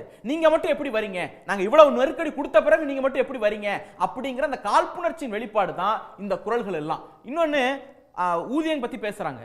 பல இடங்கள்ல தொகுப்பூதியம், அரசு தொகுப்பூதியம் இருக்குல்ல, அதை விட தனியார் பள்ளியோட ஊதியம் குறைவு. இதை ஏத்துப்பாங்க, மறுக்க மாட்டாங்க, அப்படிதானே? தேர்ந்தெடுக்கப்பட்ட அரசு பள்ளி பல காலம் இப்ப மாறி இருக்கும். அந்த டெட் மாதிரியான தேர்வுகள் வந்த புதுசுல தனியார் பள்ளிகள்ல தான் டெட் ஆசிரியர்கள் இருப்பாங்க, அரசு பள்ளிக்கூடங்கள்ல தேர்வுல பாஸ் பண்ணிட்டு உள்ள வந்த ஆசிரியர்கள் தான் இருப்பாங்க, தகுதி வாய்ந்த ஆசிரியர்கள். அது தகுதின்னு நம்ம பொதுப்படையா எடுத்துக்க முடியாது. பட் அந்த தேர்வை ஒன்றிய அரசாங்கம் ஒரு தகுதின்னு சொல்லுது, கோர்ட் ஒரு தகுதின்னு சொல்லுது, அந்த அடிப்படையில் அவங்க தான் உள்ள வர போறாங்க. அப்ப குவாலிட்டி வைஸ் பாத்தீங்கன்னாலும் தனியார் கல்வி நிலையங்களை விட அரசு பள்ளியினுடைய ஆசிரியர்கள் தரம் அதிக பெற்றவர்களாகத்தான் இருக்கிறார்கள், அல்லது தரம் குறையாதவர்களாகத்தான் இருக்காங்க. அவர் சொல்லக்கூடிய ஆர்குமெண்ட் வந்து கல்லூரி ஆசிரியர்கள் அப்படின்னா நீங்க நூற்றுக்கணக்கில் கல்லூரிகளை திறக்கிறீங்க, அது பாராட்டுதலுக்குரியது. ரிமோட்டஸ்ட் ஏரியால ரொம்ப சின்ன தாலுக்கால கூட போய் திறக்கிறாங்க. ஆனால் அதற்கான கட்டடத்தை கட்டுறாங்க. முழு நேர ஆசிரியர் அப்படின்னு ஒருத்தர் பேராசிரியர் விரிவுரையாளர் அதை போட மாட்டாங்க. அது வந்து கௌரவ விரிவுரையாளர்கள்னே வச்சிருக்கிறாங்களே, அது சரியான்னு கேட்குறாங்க. அது ஒரு நியாயமான கேள்வி தானே. சார் சொன்னதுக்கு பதில் சொல்லணும்னா, சார் முதல்ல சொன்னாங்க பிரைவேட் ஸ்கூல் ஸ்டூடெண்ட்டினுடைய அச்சீவ்மெண்ட்டை நீங்கள் எப்படி ஸ்டேட்டோட அச்சீவ்மெண்ட்டாக எடுத்துக்கலான்ட்டு. நேற்று அங்கே டெமான்ஸ்ட்ரேட் பண்ணப்பட்ட சாதனைகள் இருக்குல்ல, அது தனியார் பள்ளி குழந்தைகளின் சாதனை அல்ல. நேற்று கல்வி திருவிழாவில் முன்வைக்கப்பட்ட சாதனைகள் அத்தனையும் அரசு பள்ளிக்கூடத்திலிருந்து வெளிவந்த மாணவர்களுடைய சாதனை. இது முதன்மையானது ஒன்று. ரெண்டாவது, சார் பேசும்போது சொன்னாங்க கௌரவ விரிவுரையாளர்கள் 8000 பேர் நியமிக்க, 8000 பேரை கௌரவ விரிவுரையாளர் நியமிக்கிறாங்க. வேக்கன்சி ஒரு 6000 7000 இருக்கு, 6000 வேக்கன்சி இருக்கு. 800 பேர், சாரி இல்ல 8000 பேர், நீங்க தப்பா சொல்றீங்க. 8000 பேர் டேட்டா, உயர்கல்வித்துறை அமைச்சர் சொன்ன டேட்டா 8000. நான் எதுக்கு சொல்றேன் அப்படின்னா, 6000 வந்து வேக்கன்சி இருக்கு அப்படிங்கறது 6000 வேக்கன்சி. நீங்க டக்குன்னு இன்டர்வென்ட் பண்ணீங்க. ஒரு 4000 பேரை வந்து இப்ப டிஆர் மூலமா எடுத்துருக்காங்களா என்ன? ஆமா, ஜஸ்ட் 4000 பேர். அது வந்து பள்ளி கல்வி. இல்ல நான் அத தவறான தகவல். கல்லூரியில 4000 பேர் போடல சார். 4000 பேர் போட்டது வந்து பள்ளி கல்வித்துறையில போட்டாங்க, கல்லூரி கல்வியில பண்ணல. நான் சொன்னது உங்க இன்டென்ஷன், நீங்க எதை முன்வைக்கிறீங்கற இன்டென்ஷனை சொல்றேன். 6000 வேக்கன்சிங்கிறது பிரம்மாண்டமா பூதாகரமா சொல்லிட்டு 4000 பேரை நீங்க நினைவூட்டிய பிறகு ஆமா 4000 பேர் எடுத்துக்காங்க. இதுதான் அரசியல் உள்நோக்கம். இல்ல சார், இந்த அரசியல் உள்நோக்கத்தோடு இது ஒரு தொடர். நான் இன்னொரு வகையில புரிஞ்சுக்கிறேன், இது ஒரு தொடர் ப்ராசஸ். ஒவ்வொரு ஆண்டும் ஆசிரியர்கள் ஓய்வு பெறுவாங்க. 60 வயது 58 60 வருகிற போது ஓய்வு பெறுவாங்க. புதிய ஆசிரியர்களை நியமிக்கணும். அதுல தொய்வு வரக்கூடாதுன்ற ஒரு கன்சர்ன்ல சொல்றாங்கன்னு பாருங்க. நிச்சயமா கன்சர்ன் இருக்கட்டும், இல்லன்னு நான் மறுக்கல. அதாவது அவங்க என்ன கேக்குறாங்க, அரசியல்வாதிகள் போய் பாடம் எடுப்பாங்களா அப்படிங்கிறாங்க. எந்த கௌரவ விரிவுரையாளரும் அரசியல்வாதி கிடையாது. அங்க போகக்கூடிய பகுதி நேர ஆசிரியர்கள் யாரும் அரசியல்வாதிகள் கிடையாது, பொலிட்டிஷியன் கிடையாது, படிக்காதவர்கள் கிடையாது. அல்லது நான் பொலிட்டிஷியன் படிக்காதவர்கள் இந்த டோன்ல சொல்லல. படிக்காம அந்த இடத்துல வந்து யாரும் வந்து வேலைக்குரிய தகுதி பெற்றவங்க, அந்த வேலைக்கு தகுதி பெற்றவர்கள் தான் வந்து இது பண்றாங்க. அவங்க பெர்மனன்ட் எம்ப்ளாயியா டெம்பரரி எம்ப்ளாயிங்கிறது தனி டிபேட். எஸ்மா காலத்துல இருந்து டெம்பரரி எம்ப்ளாயி இருக்காங்க. அப்பெல்லாம் கேட்காம இந்த குழந்தைகள் சாதிச்சிடுச்சுன்னு ஒரு விஷயத்தை முன்வைக்கும் போது நீ ஏன் அதை கவனிக்கல, நீ ஏன் இதை கவனிக்கல அப்படிங்கிறது. இன்னொன்னு ஜி.கே. நாகராஜ் சார் பேசும்போது சொன்னாங்க கல்வி சிறந்த தமிழ்நாடுன்னு 1920 சொல்லிட்டாங்க அப்படின்னுட்டு. இன்னொன்னு சொல்றாரு இன்னைக்கு அது இல்ல அப்படிங்கிறாரு. 1920 ஒரு குறிப்பிட்ட சமூகத்தை சேர்ந்த 100 பேர் படிச்சாங்க சார். எங்க அப்பா எங்க தாத்தா எல்லாம் படிக்கல சார். பெரும்பான்மையான சமூகத்தில் 97% இருந்த சாதிகள்ல இருந்து பெரும்பான்மையானவர் படிக்கல. இன்னைக்கு எல்லா சாதிக்காரங்களும் படிக்கிறாங்க, எல்லா பாலினத்திலிருந்து படிக்கிறாங்க, எல்லா பின்புலத்திலிருந்து வந்து படிக்கிறாங்க. அப்படிங்கும்போது இவங்களுக்கு கல்வி சிறந்த தமிழ்நாடு கல்வி இல்லாத தமிழ்நாடா மாறிடுச்சு. அப்ப என்ன, ஒருத்தருக்கு ஒரு குறிப்பிட்ட சாதிக்கு ஒருத்தருக்கு மட்டும் இருந்த கல்வி இன்னைக்கு ஜனநாயகப்படுத்தப்பட்ட உடனே இவங்க தரம் இல்ல அப்படிங்கிற ஆர்குமெண்டோட வராங்க. மீண்டும் சொல்றேன் சார், தரம் அதாவது திமுக திராவிட இயக்கம் தமிழ்நாடு கல்வியில சாதிச்சிருக்கு அப்படின்னு ஒரு அச்சீவ்மெண்ட்டை வைக்கிறோம்ல, அது எல்லாமே நம்பர்ஸ்னு இவங்க முதல்ல புறந்தள்ளினாங்க. முதல்ல ஒண்ணுமே இல்லைன்னாங்க. இல்லங்க, குஜராத்தையும் தமிழ்நாட்டையும் எடுத்துப்போம். 25 ஆண்டு காலம் குஜராத் தொடர்ச்சியா ஆட்சி செய்தது பிஜேபி. தமிழ்நாட்டில் இவங்க சொல்றாங்க 50 வருஷம் ஆட்சி செய்தது, 70 வருஷம் ஆட்சி திமுக. கடந்த 25 வருஷத்துல 2 டேர்ம் தான் திராவிட முன்னேற்ற கழகம். மிச்ச பெரும்பான்மையானது அவங்க கூட்டணி வச்சிருக்கக்கூடிய அதிமுக. அந்த அடிப்படையில் பார்த்தோம் அப்படின்னா நேரடியா விஷயத்துக்கு அவர் சொல்லணும்னா- அதிமுக திமுகன்னு பிரிச்சு பார்க்கல, அவர் திராவிட கட்சிகளுடைய ஆட்சின்னு பொதுவாக தான் சொல்றாரு. இல்ல அப்ப கூட்டணி விட்டு வெளில வந்துருங்க. எதுக்கு கூட்டணி தூக்கி சுமக்கிட்டோம்? தமிழ்நாட்டு கல்வி சூழலை கெடுத்து அதிமுகவோட எது கூட்டணி வச்சிருக்காங்கிறது பதில் சொல்லணும்ல. இன்னொன்னு அதாப்பா, குஜராத்தையும் தமிழ்நாட்டையும் கம்பேர் பண்ணுவோம். குஜராத்தில் உயர்கல்விக்கு போகக்கூடிய மாணவர்கள் எண்ணிக்கை மேல் 23, ஃபீமேல் 19, டோட்டல் 21. தமிழ்நாட்டில் 100 மேல் 51, ஃபீமேல் 51, டோட்டல் 51, 100 பேர்ல.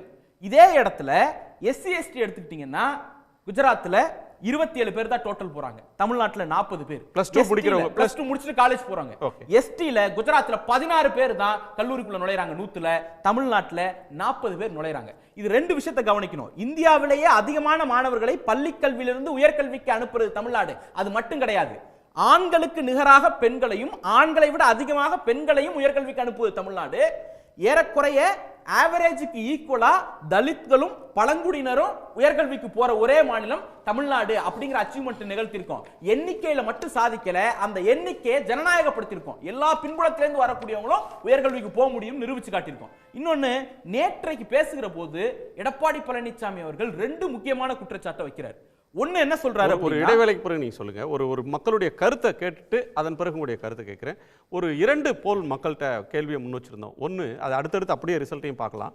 தமிழ்நாடு அரசாங்கத்தினுடைய கல்வி சார்ந்த திட்டங்களில் 4 ஆண்டுல போட்ட திட்டத்தில் உங்களை ஈர்த்த திட்டம் எது அப்படின்னு ஒரு கேள்வியை நேயர்கள் முன்னாடி யூடியூப் வாயிலாக வச்சுருந்தோம்.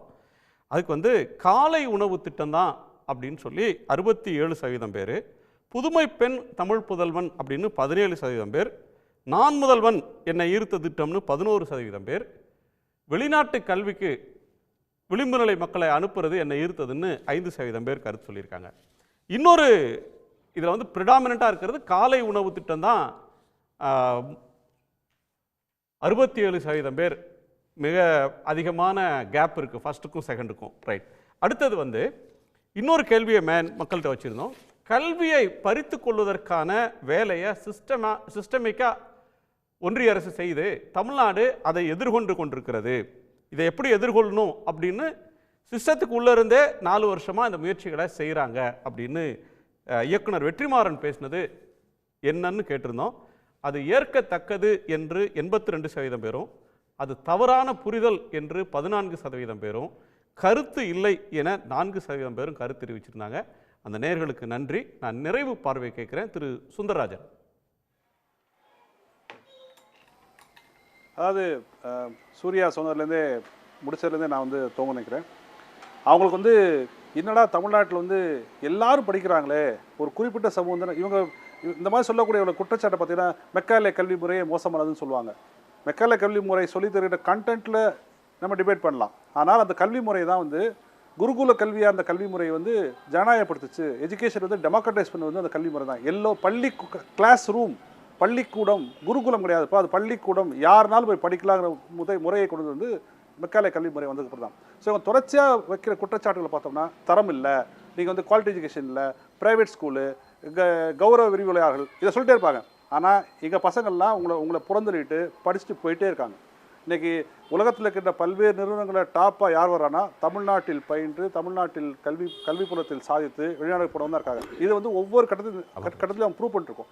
இது பொறுக்க முடியல, பணம் கொடுக்க மாட்டேங்கிறாங்க, நீட்டு கொண்டு வராங்க, இன்னும் பல்வேறு தடைகளை நம்ம பசங்களுக்கு ஏற்படுத்திட்டே இருக்காங்க. ஆனால் அவை எல்லாவற்றையும் உடைத்து தமிழ்நாடு நிச்சயமாக கல்வியில் முன்னேறி கொண்டிருக்கிறது. தமிழ்நாடு என்பது ஒரு மாநிலம் ஒட்டுமொத்த இந்தியாவுக்கு மட்டுமல்ல, இந்தியாவை போல் வளர்ந்து வரக்கூடிய நாடுகளுக்கு ஒரு எடுத்துக்காட்டாக தமிழ்நாட்டின் கல்விப்புலம் உள்ளது என்பதை நிச்சயமாக நம்மால் சொல்ல முடியும். அதை ஏற்றுக்கொள்ளாத பற்றி இப்போ கவலை இல்லை, அவங்க பேசிட்டே இருக்கட்டும், நம்ம போயிட்டே இருப்போம். நன்றி. நன்றி. திரு அமல்ராஜ் சார், அதாவது தமிழ்நாடு அரசு இன்றைக்கு கல்வியில் அரசு பள்ளிகள் அல்லது இப்போ உயர்கல்வியில் எல்லாத்துலேயும் உதவி இருக்குது, வளர்ந்துருக்குதுன்றத மாற்று கருத்து இல்லை. அதாவது இங்கே நண்பர் சூர்யாவோ அல்லது சுந்தரராஜன் அண்ணன் புரிஞ்சுக்கிற மாதிரியோ அப்படி இல்லை. நாம் முன்வைக்கிற விஷயம் என்னென்னா, ஒரு கல்வியில் மாணவர்கள் சிறந்து விளங்கணும் அப்படின்னு சொன்னால் ஆசிரியர்கள் மிக முக்கியமானவர்களாக இருக்கிறாங்க. அப்போ ஆசிரியர் பற்றாக்குறை என்பது ஒரு குறையாக இருக்குது. அடுத்ததாக ஆசிரியர்களுக்கான ஊதியம், ஆசிரியர்கள் சரியான ஊதியம் வாங்கினா தான் அவங்க கற்பிக்கிற அந்த நிலை சரியாக இருக்கும். இங்கே பிரச்சனை இருக்குது. அடுத்து பாடத்திட்டங்களில் வேறுபாடு இருக்குது. உதாரணமாக ஒரு அரசு கல்லூரியில் வைக்கிற பாடத்திட்டத்துக்கும் அரசு நிதி உதவி அல்லது தன்னாட்சி கல்லூரிகள் அவங்களே பாடத்திட்டத்தை உருவாக்கிக்கலாம் அப்படின்ற நிலை இருக்குது. அப்போ இங்கே பாடத்திட்டம் அப்படின்றது ஒன்றாக இருக்குதா அப்படின்ற இன்னொரு கேள்வியும் அதுக்குள்ளே இருக்குது. அதே போல் நேற்று அண்ணா யூனிவர்சிட்டியில் படிக்கிறவங்க, அரசு பாடத்திட்டத்தில் படிக்கிறவங்க வந்து வேலைக்கு போகிறது இல்லையா? இல்லை, போகிறாங்க. அதாவது நீங்கள் அரசு வைக்கிற பாடத்திட்டம் ஒன்று, நீங்கள் தன்னாட்சி கல்லூரிகள் அவங்களுக்கு ஏற்ற பாடத்திட்டத்தை அவங்களே வடிவமைச்சுக்கிறாங்க. சார், அரசு நடத்துகிற தன்னாட்சி கல்லூரி இருக்குல்ல, பிரசிடென்சி காலேஜ் ஒரு தன்னாட்சி கல்லூரி, ஆமாம், குயின் மேரிஸ் ஒரு தன்னாட்சி கல்லூரி, எம்சிசி வந்து உதவி பெறும் கல்லூரி, அவங்களே தன்னாட்சி கல்லூரி, அவங்களே கொஸ்டின் பேப்பர் போட்டுக்கலாம், அவங்களே திருத்தி அவங்களே ரிசல்ட் போட்டுக்கலாம். அப்போ இது எப்படி சரியா இருக்கும்? அதில் என்ன தப்பு இருக்கு? இப்போ அரசு கல்லூரியில் வந்து 1000 மலர்கள் பூக்கிறது தானே சார், அதில் என்ன குற்றம் குறை இருந்தால் சொல்லலாம். தன்னாட்சி கல்லூரியில் அவங்களே விருப்பத்தின் ஏற்படியில் பாடத்திட்டத்தை தயார் செஞ்சுக்கலாம், அவங்களே வந்து விடைத்தாளை திருத்தலாம். அப்போ இந்த சுதந்திரம் அங்கே இருக்குது. ஆனால் அரசு கல்லூரி மாணவர்களுக்கு அப்படி இல்லை. இப்போ அரசு கல்லூரி மாணவர்களும் அவங்கள வந்து எப்படி நம்ம சரியாக ஒப்பிட்டு பார்க்க முடியும்? இது ஒரு கேள்வி இருக்குது. அதே போல் நம்ம நேற்று துணை முதல்வர் பேசும்போது உடற்கல்வித்துறையை பற்றி மிக முக்கியமாக குறிப்பிட்டு பேசினார். இப்போ உடற்கல்வித்துறைன்னு நம்ம பார்க்கும்போது தமிழ்நாட்டில், நான் இந்த 4 ஆண்டு மட்டும் நான் குறிப்பிட்டு சொல்லலை, கடந்த திராவிட ஆட்சியை பொதுவாகவே நான் மொத்தமாக சேர்த்து தான் கேட்குறேன். எத்தனை பள்ளிக்கூடங்களில் விளையாட்டு மைதானங்கள் இன்னைக்கு வந்து இருக்குது அப்படின்றத நான் அரசினுடைய கவனத்துக்கே விடுறேன். நீங்கள் வந்து ஆய்வு செய்யுங்க. எத்தனை அரசு பள்ளிக்கூடங்களில் மாணவர்கள் விளையாடுறதுக்கு உண்டான விளையாட்டு திடல் வந்து இன்னைக்கு இருக்கு. ஏன்னா துணை முதல்வர் நேற்று பேசும்போது சொல்றார், கணிதம் அறிவியல் போன்ற ஆசிரியர்கள் வந்து உடற்கல்வி பாடத்தை எடுத்துக்கிறாங்க, அவங்களுக்கு வந்து தயவு செஞ்சு கொடுங்கன்றாரு. சரி, அதை கொடுக்கறது கட்டாயம் கொடுக்கணும். ஆனால் அதே நேரம் விளையாடுவதற்கு மைதானம் இருக்குதா அப்படின்ற அந்த கேள்வியை நம்ம வைக்க வேண்டியது இருக்கு. ஓகே, நன்றி நன்றி. திரு ஜெயபிரகாஷ் காந்தி, சுருக்கமா. அல்ல, ஃபர்ஸ்ட் ஆஃப் ஆல் வந்து இந்த அரசு பள்ளி மாணவர்களுடைய வந்து தேர்ச்சி விகிதம் பார்த்தீங்கன்னா ஆல்மோஸ்ட் 90% 12th. இது வந்து அப்போ இது என்ன காட்டுது? நம்மளுடைய கல்வித்தரம் அரசு பள்ளி மாணவர்களில் உயர்ந்திருக்கு அப்படின்னு தான் சொல்லியிருக்கோம். இது 4 வருஷமாக பார்த்தீங்கன்னா பியூட்டிஃபுல் இன்க்ரீஸ் அந்த அரசு பள்ளி மாணவர்கள். அடுத்தது 1920 தமிழ்நாடு முன்னோடினா, தமிழ்நாடு முன்னோடி இன்றைக்கும் இருக்குது. வேறு ஸ்டேட் ஏதாச்சும் வந்து முன்னோடியாக நம்மளுக்கு முன்னாடி இருந்தால் நம்ம பின்தங்கி போயிருப்போம்னு சொல்லியிருக்கலாம். இது எப்படி நம்ம பின்தங்கி போகலையே, நம்ம முன்னாடி தான் இருக்கோம். நம்மளை பீட் பண்ணுறதுக்கு இதுவும் கிடையாது. அதாவது இங்கிலீஷில் ஒரு சேயிங் இருக்குது, if you are not moving forward it means you are moving backward, but we are moving forward. அதனால தான் நம்ம ஒரே இடத்துல இல்லை 1920. அதனால் கண்டிப்பாக அடுத்த அந்த விரிவுரையாளர்கள், அதாவது இன்னைக்கு ஏஐசிடி ஆகட்டும் யூஜிசி ஆகட்டும் என்ன சொல்கிறாங்க, you can appoint temporary lecturers from industry experience கூட வந்து பண்ணலாம். ஏன்னா இன்றைக்கி இருக்கிற பாடத்திட்டங்களும் இன்றைக்கி வந்து எதிர்கொள்ள ஃபியூச்சர் எமர்ஜிங் டெக்னாலஜி சொல்லிக் கொடுக்கறதுக்கு ஒரு டெக்னாலஜி உள்ள ஒரு பேரா, அதாவது ஒரு ஒர்க்கிங் ப்ரொஃபஷனல் வந்து கிளாஸ் எடுக்கிறதுல தப்பே கிடையாது. ஸோ ஒரு temporary lecturers or professional lecturers வந்து உள்ள ஒரு கல்லூரியில் வந்து ஒரு மாணவர்களுக்கு வந்து ஃபியூச்சரை பற்றி பேசுறதுக்கு ஒரு சொல்லிக் கொடுக்கறதுல எந்த தப்பும் கிடையாது. ஸோ இந்த மாற்றங்கள் வந்து தான் கொண்டு வரும். நாம் வந்து நான் ஒன்று சொல்கிறேன் sir, Tamil Nadu it's in the right direction to move still further அப். நன்றி சார், நன்றி நன்றி. திரு ஜி கே நாகராஜ், நீங்கள் குறுக்கிட்டீங்களா? இல்லை, அவர் சொல்கிறது சார், அதாவது யூஜிசி சொல்கிறபடி நீங்கள் கௌரவ விரிவாளரை வந்து வகுப்பெடுக்கிறதுல பிரச்சனை இல்லைன்னு சொல்கிறாரு. சரி, யூஜிசி சொல்கிற அந்த ஊதியத்தை இவங்க வந்து வரையறுத்து தராங்களா? ஒரு பேராசிரியர் யூஜிசி சொல்கிற கல்வி தகுதி பிஹெச்டி நெட்டு இப்படி வந்து கல்வி தகுதி இருக்குது. அப்பா முழு கல்வி தகுதி பெற்ற ஒருவரை கௌரவ விரிவுரையாளராக நியமிக்கும் போது அவருக்கு யூஜிசி சொல்ற சேலரியை இந்த அரசு உறுதி செஞ்சிருக்குதா? அப்ப கம்மியா சம்பளம் கொடுத்தா குறைவா சொல்லி கொடுத்தா நியாயமா? ஏத்துக்குவீங்களா? இப்போ குறைவா நீங்க சம்பளம் கொடுக்குற ஒரு ஆசிரியர் காசுக்கேத்த தோசை மாதிரி சொல்றீங்க. ஒரு ஆசிரியர் சார் சொல்றேன், நீங்க ஒரு ஆசிரியருடைய வயித்துல அடிச்சுட்டு மாணவர்களை வந்து நிறைவா எப்படி கல்வியை கொடுக்க முடியும்? Okay okay. சுந்தர், ஒரே ஒரு விஷயம் சொல்றேன். அப்படி குறைவாக சொல்லி சம்பளம் ஆசிரியர்கள் இல்ல ஒரே விஷயம், குறைவாக சம்பளம் வாங்குற ஆசிரியர்கள் வந்து குறைவாக தான் சொல்லிக் கொடுப்பாங்கன்னா எந்த தனியார் பள்ளியிலும் ஆசிரியர்கள் சரியாக சொல்லிக் கொடுக்க மாட்டாங்க. ஏன்னா எல்லா அரசு பள்ளி ஆசிரியரை விட தனியார் பள்ளி ஆசிரியர் சம்பளம் வந்து குறைவாக தான் இருக்குது. அதனால் வந்து இது சம்பளத்தை பொறுத்து சொல்லித்தரது கிடையாது. அரசு பள்ளியில் இருக்க ஆசிரியர்கள் நல்லா சொல்லித்தராங்க. நான் என்ன சொல்கிறேன், நீங்கள் வந்து போஸ்ட்டை ஃபில் பண்ணலையா, பண்ணுவோம், அதெல்லாம் பண்ணால் போவோம். ஆனால் ஒன்றிய அரசு கொடுக்கக்கூடிய பணத்தை வந்து ஃபஸ்ட்டு வாங்கி கொடுக்கட்டும். அவங்க வந்து எத்தனை கோடிகள் தர வேண்டியிருக்குன்னு நம்ம வந்து நமக்கு தெரியும். அப்போ எதுவுமே தரமாட்டோம் ஆனால் குறை சொல்லிட்டே இருப்போம்னு சொல்கிறதுல எந்த நியாயம் கிடையாது. ஓகே, நன்றி. திரு ஜி கே நாகராஜ். இல்லை, ஒரு முக்கியமான கருத்து நம்முடைய ஜெயபிரகாஷ் காந்தி அவர்கள் சொன்னாங்க. 90% அரசு பள்ளி மாணவர்கள் தேர்ச்சி பெற்றிருக்காங்க அப்படின்னாங்க. எவ்வளோ மாணவர்கள் பரீட்சை எழுதினார்கள் அப்படிங்கிறது முக்கியம். கடந்த ஆண்டு 47,000 மாணவர்கள் 10ஆம் வகுப்பு பொதுத் தேர்வில் தோல்வி அடைந்திருக்கின்றார்கள்.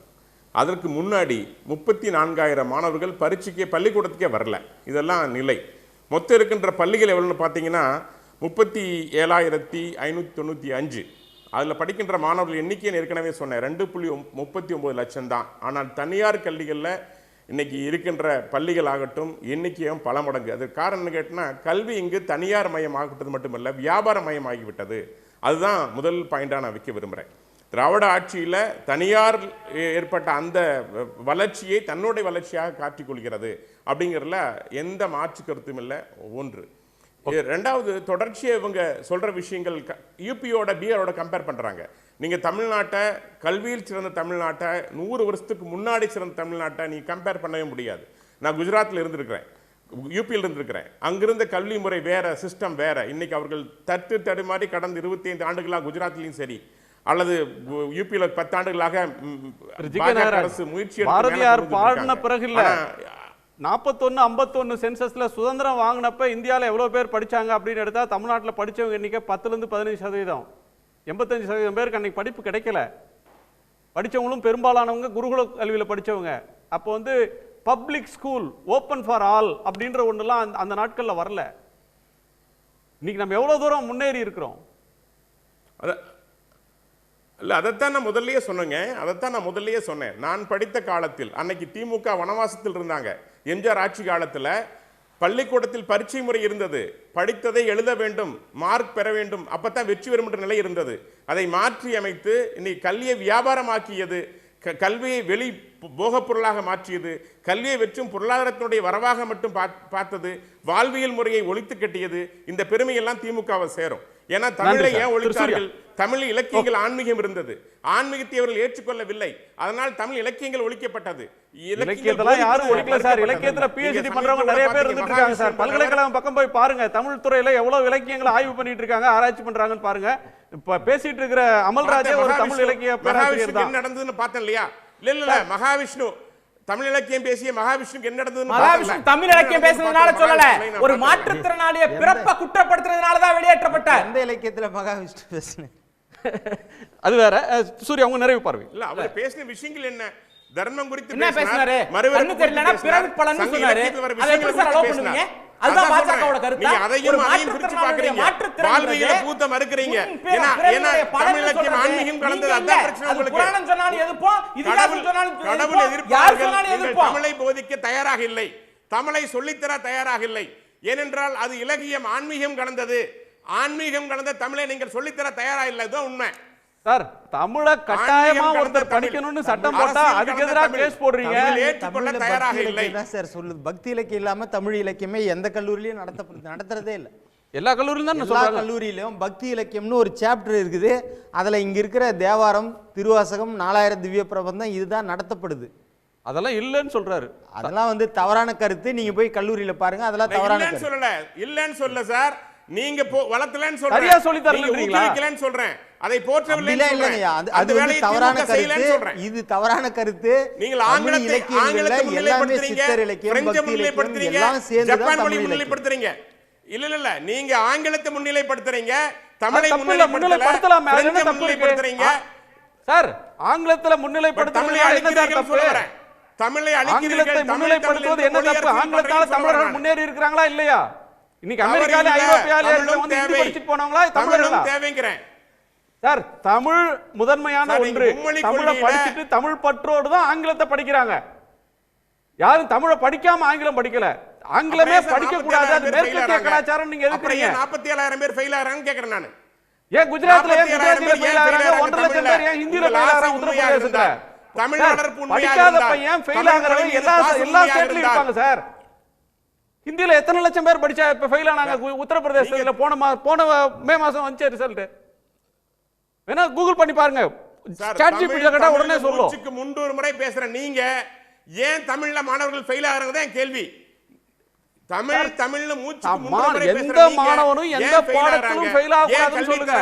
அந்த மாணவன் வந்து இங்கிலீஷ்ல ஃபெயில் ஆகலாமா, கணக்குல ஃபெயில் ஆகலாமா? ஏன் தரம் இல்லைன்னு கேள்வி. நீங்க தரமான கல்வி கொடுத்தீங்களான்னு கேக்குறேன் நான். ஓகே, கல்வி தரமானதா? 100 அவுட் ஆஃப் 100 மார்க் அடிக்கலாம். நான் தான் காரணம். 100 மாணவன் வந்தா 100 மாணவனும் பாஸ் ஆகணும். இந்த பெருமை உங்களுக்கு இல்லங்கற நானு. இல்ல திரு நாகராஜ், திராவிட நீங்க வந்து மாடலுக்கு என்னன்னா நீங்க கல்வி ஒரு குறித்த பார பேசுவதற்கு அதிகமா அருகதை ஸ்பெண்ட் இல்லை. பண்றீங்க. ஜெயபிரகாஷ் தகுதி காந்தி இல்லை. குறுக்கிட்டாரு, அது நீங்கள் 100க்கு கல்வியை 100 எடுத்தாதான் மேம்படுத்தவில்லை. பாஸ் அப்படின்னு அடுத்து வருவீங்க.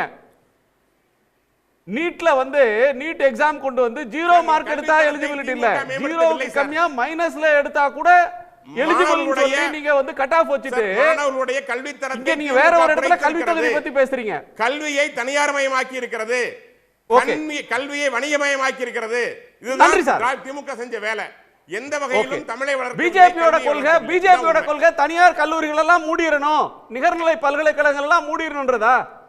தமிழ்நாட்டில் இருக்கிற இன்னைக்கு இருக்கிற அத்தனை டீம்டு யூனிவர்சிட்டிஸ் இருக்கிற சத்யபாமால இருந்து எஸ்ஆர்எம்ல இருந்து விஐடில இருந்து அத்தனைக்கு டீம்டு ஸ்டேட்டஸ் கொடுத்தது பொறியியல் கல்லூரிகளாக உருவாவதற்கு எம்ஜிஆர் காரணம். அத டீம்டு ஸ்டேட்டஸ் கொடுத்தது முரளி மனோகர் ஜோஷி, உங்க அமைச்சர். டீம்டு பி யூனிவர்சிட்டிஸ் நிகர்நிலை பல்கலைக்கழகம் கொண்டு வந்து அத பெருக்குனது பிஜேபி கவர்மெண்ட். தனியார் கல்லூரிகள் வேணாம்னு சொல்றீங்களா? தனியார் கூடாதுன்றது உங்க கொள்கையா? சார் நான் கேக்குறேன், தனியார் கல்லூரிகளை மூடிரணும்ன்றது உங்க கொள்கையா? மும்மொழி கொள்கை நாளைக்கு அரசுடைமையாக்கினா ஏத்துப்பீங்களா? சார் மும்மொழி கொள்கை எல்லா பல்கலைக்கழகங்களையும் தனியார் வந்து அரசுடைமையாக்கிடலாம் இருக்கிறீங்க. பிஜேபி ஏத்துக்குமா? அது உங்க கொள்கையான்னு கேக்குறேன் சார். பிஎம் ஸ்ரீ திட்டத்தை சார் மும்மொழி கொள்கைங்கறீங்க, வேண்டாங்கறீங்க. பிஎம் ஸ்ரீ வேற இடத்துக்கு போறீங்க, வேற ஜம்ப் பண்றீங்க. நான் கேக்குறது தனியார் கல்லூரி கூடாதுன்றது கொள்கையா? நான் கேட்டது தனியார் பல்கலைக்கழகம் கூடாது சார், வேண்டாம்னு சொல்லல. வணிகமயம்ன்றீங்களே, வணிகமயம்ன்றது எங்க நடக்குது? அரசாங்க பள்ளிக்கூடத்துல நடக்குது. வணிகமயம் தனியார்ன்றது தனியார் கல்லூரியில் நடக்குது, தனியார் பல்கலைக்கழகத்தில் நடக்குது, தனியார் பள்ளிக்கூடத்தில் நடக்குது. தனியார் பள்ளிக்கூடத்தை மூடிரணும், அரசு எடுத்துக்கணும்னு சொல்றீங்களா? அது உங்க பாலிசியா? தனியார் நிகர்நிலை பல்கலைக்கழகங்களை அரசாங்கம் எடுத்துக்கணும்னு சொல்றீங்களா? அது உங்க பாலிசியா? சார் அரசு தரமான கல்வியை கொடுக்கணும்னு சொல்றேன். தனியார ஒரு அரசு தரமான கல்வியை நீங்க தான் ஊக்குவிக்கிறீங்க. வெளிநாட்டு முதலீடு வரணும்னு நீங்க பேசுறீங்க. வெளிநாட்டு பல்கலைக்கழகங்களை கொண்டு வந்து இந்தியால திறந்து விடணும்னு பேசிட்டு இருக்கீங்க. உங்க அரசு சொல்லுது. ஹாஸ்பிடல் இருக்கு. ஒரு நிமிஷம், ஜெயபிரகாஷ் காந்தி குறிப்பிட்டார், அவர் ஒரு கோணத்தை கேட்கிறார். ஜெயபிரகாஷ், போக்குவரத்து எடுத்துங்க. இல்ல நீங்க இல்ல வேற சப்ஜெக்ட் போக்குவரத்து. தமிழ்நாட்டுல போக்குவரத்து துறை எடுத்துங்க. திரு ஜெய சார், போக்குவரத்து தனியார் பஸ் வந்து அரசுடைமை ஆக்குறது கலைஞர் சார். இன்னைக்கு வரலையும் அரசாங்க பஸ் ஓடுறதுக்கு அவர் தான் காரணம். ஒரு நிமிஷம் திரு ஜெயபிரகாஷ் காந்தி. அதாவது தரம் வந்து உதாரணத்துக்கு ஒரு படிக்கட்டு இல்ல, இதுதான் நிலைமை அரசு பஸ். சார் அவர் பேசுறார் ஜெயபிரகாஷ், திரு ஜெயபிரகாஷ் காந்தி. இல்ல நான் சொல்றது நீட் இப்போ வந்து நீங்க பாத்தீங்கன்னா கொண்டு வந்தாங்க, தரத்து குவாலிட்டி டாக்டரை ப்ரொடியூஸ் பண்ணது தான் நீட் கொண்டு வந்தாங்க. பட் அந்த குவாலிட்டியே இப்போ கிடையாது. ஒரு மாணவன் நீட்ல வந்து +2ல வந்து 0 மார்க் பிசிக்ஸ், கெமிஸ்ட்ரியில 0 மார்க், பயாலஜி மார்க் வச்சுட்டு அது என்ன தரத்தை அவங்க கொடுக்க முடியும்? ஒரு பிசிக்ஸ்ல 0 போர்டு எக்ஸாம்லயும் கெமிஸ்ட்ரியில் 0 மார்க் அவனை வந்து நம்ம போர்டு எக்ஸாம் வச்சுட்டு அட்மிட் போட முடியுமா? கண்டிப்பா கிடையாது. அப்போ வந்து கண்டிப்பா எந்த காரணத்துக்கு காரணம்? அப்போ தனியார் மயம் தான் இப்போ வந்து ஜாஸ்தி ஆயிடுச்சு. More commercial is happen in medical education இந்த ஆஃப்டர் த நீட். நீங்க பாருங்க எவ்வளோ இது பண்றாங்க, எவ்வளோ ஃபீஸ் இன்னைக்கு ஆல்மோஸ்ட் 30 லட்சம் ரூபாய் வாங்குறாங்க சார் வருஷத்துக்கு. அப்ப என்ன ஆச்சு நீங்க பாருங்க. அப்ப யார் கமர்ஷியல் பண்ணாங்க? இதுதான் நாங்க கேக்குறோம். Let me answer sir. இல்ல முடிக்கலாம் சார், முடிக்கலாம். சூர்யா, நரிக்குறவ மாணவனுக்கு கிடைத்திருக்கிறது. எம்பிஎஸ் படிக்கிறாங்க.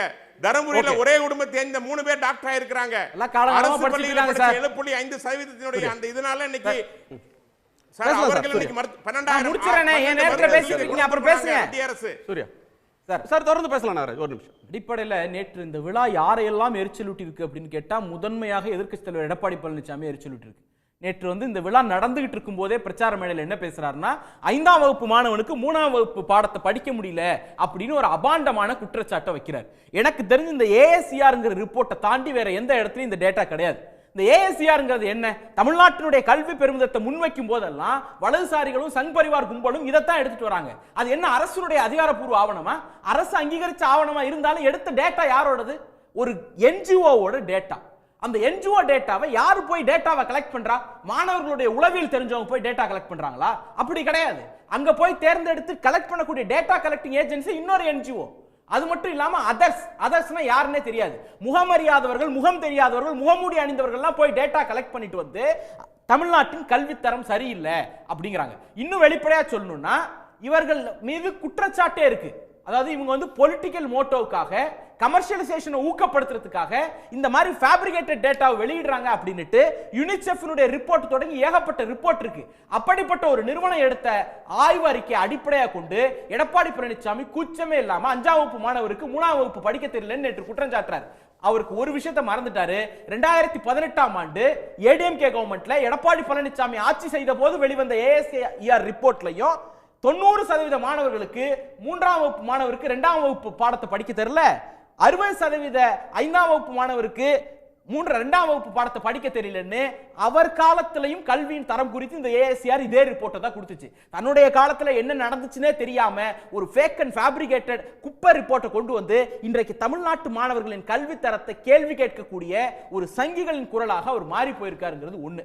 இன்னொன்னு, அரசு பள்ளிகள் மூடப்படுதுன்னு அவரும் சொன்னார், எடப்பாடி பழனிசாமி சொன்னார், இங்க வந்து நாகராஜ் அவர்களும் சொன்னார். நான் கேட்கிறேன், 25 வருஷம் 30 வருஷம் பழைய கதையெல்லாம் வேண்டாம் சார், லாஸ்ட் 10 இயர் டேட்டா எடுப்போம். Union government Jayant Chaudhary minister of states education 33/2/2025 பாராளுமன்றத்தில் அதிகாரப்பூர்வமா ஒரு தகவல்களை கொடுக்கிறார். 2016-17 தமிழ்நாட்டில் 38,307 அரசு பள்ளிகள்.